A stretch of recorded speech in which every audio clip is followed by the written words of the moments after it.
My name is Joe Benton. I am currently a minister at Beloved Tabernacle, 628 Union Avenue in Providence, directly across the street from Romano's funeral home. The purpose of me being here basically is that I spent a substantial amount of time incarcerated, and not only that, I experienced some substantial time in segregation.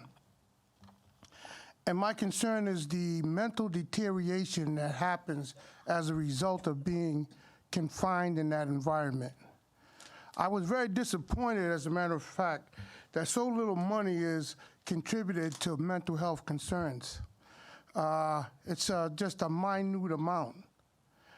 And the sad part is that most of these people that suffer from this mental health conditions, such as myself, I'm getting therapy, they are laying all over my community and nobody cares. And my job is to address those that have broken hearts, those that are lost, those that are in need of spiritual services, food, clothing. A couple of months ago, Wilson Street, there was an encampment there. A number of formerly incarcerated people were sleeping in the most inhumane conditions because they were unable to get employment, they weren't able to get housing, and it was a shame. And we tried desperately to get them into some hotels, which we eventually did, but it's only a temporary, it's like putting a Band-Aid over a hemorrhage. But I think, Reps, you all know too well the damage that's being done in that Department of Corrections. They sit here and paint this glorious picture. And if this body has oversight, I think that they should take more of an active role. I don't want to bring this issue up, but I got to tell you, I went downtown and I looked up, and in fact, I shouldn't even say this because it's perfectly legitimate to get a contribution. But it's a sad day when contributions are passed out and they can come in here and paint a rosary story for you, and you just look the other way. At some point, if you have oversight, two things has to happen. And that's stop taking their money. And the other thing, I don't think that's appropriate, and I shouldn't even have this conversation, because I feel that as a result of what happens with that, they think they can walk in here and be treated with kid gloves.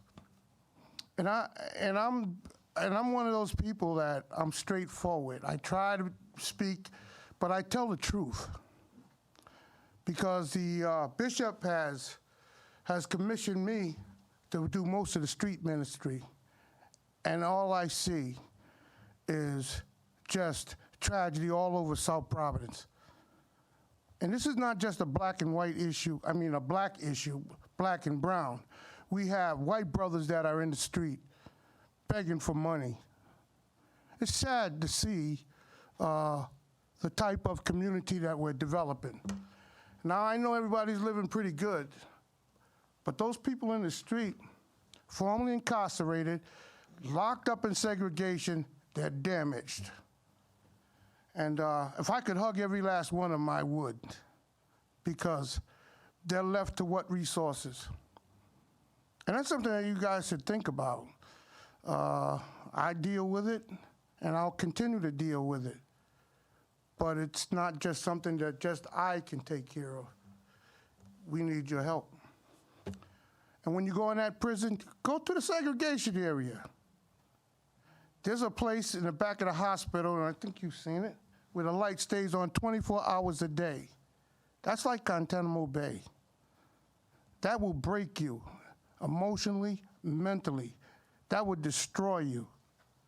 And when you come out here, everybody has an expectation that you will conduct yourself like a model citizen.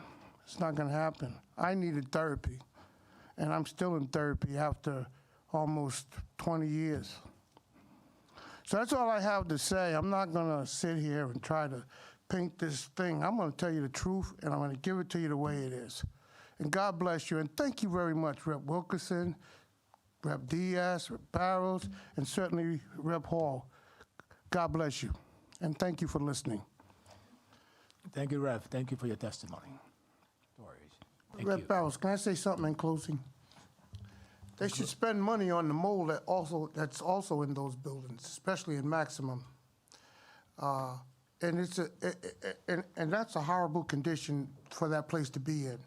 There's a legitimate mold, and so people are in a position where they can't get escape from the mold, and money should be geared in that direction. Appreciate it. Thank you, Joe. All right. Thank you.